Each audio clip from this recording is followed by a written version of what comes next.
కదా ఇదే కదా నీ కథ ముగింపులేనిదై సదా సాగదా ఇదే కదా నీ కథ ముగింపులేనిదై సదా సాగదా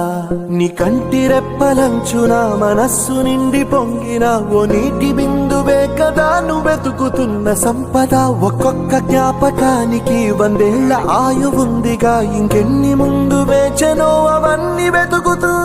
పదా మనుష్యులందు నీ కథ మహర్షిలాగా సాగదా మనుష్యులందు నీ కథ మహర్షిలాగా సాగదా